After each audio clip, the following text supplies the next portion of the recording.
දැන් මැද පෙරදිග යුද කලාපේ යුද තත්ත්වය ඇති වෙලා තිබෙනවා. ප්‍රශ්න ගොඩක් පැන නැගිලා තිබෙනවා. විශාල ප්‍රශ්න ප්‍රමාණයක් පැන නැගිලා තිබෙනවා.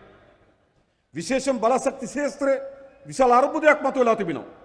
ඉන්ධන මිල විශාල ලෙස ඉහළ යමින් තිබෙනවා. අදත් ඩීසල් ලීටර රුපියල් 382ක් දෙනවා. 382 ඩීසල් ලීටරයක් දෙනකොට ආණ්ඩුව රුපියල් 100ක් දෙනවා විකුණ හැම තෙල් ලීටරයකටම තෙල් සංස්ථාවටයි අනිත් සමාගම් වලටයි. ඒ කියන්නේ මොකද්ද? අදත් තමුන්නාන්සලා සෙඩ් එකට ගිහලා ගන්න පෙට්‍රල් ලීටරයක් රුපියල් 482ක් වෙනවා. හැබැයි ගහන්නේ 382කට රුපියල් 100ක් ආණ්ඩුවට දෙනවා හැම ලීටරයකටම. මේමයි. ජනතාව බලා ගන්න ඕන ආණ්ඩුවක්. නමුත් තාමත් තෙල් මිල ඉහළ යමින් තිබෙනවා. අපි රුපියල් කෝටි 6000ක් වෙන් කරලා තිබෙනවා මේ රටේ පොදු ජනතාවගේ අවශ්‍ය වෙන ඉන්ධන සහනාධාරය ලබා දීම වෙනුවෙන් කෝටි 6000 වැඩ කරන ජනතාවගේ ආණ්ඩුව හිමයි.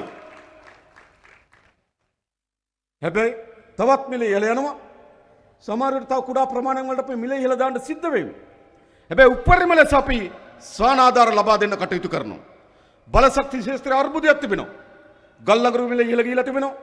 ඉන්ධන මිල ඉහළ ගිහිලා තිබෙනවා.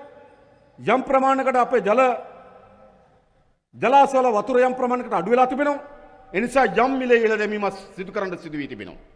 හැබැයි එහිදී අපි තීරණයක් කරන් තිබෙනවා විදුලි පාරිභෝගිකයන් 96%කට කිසිදු මිල වැඩිවීමකින් තොරව ඒ සියල්ල ආණ්ඩුවේ සහනාධාරකස දරා ගන්න තීරණ කරන් තිබෙනවා.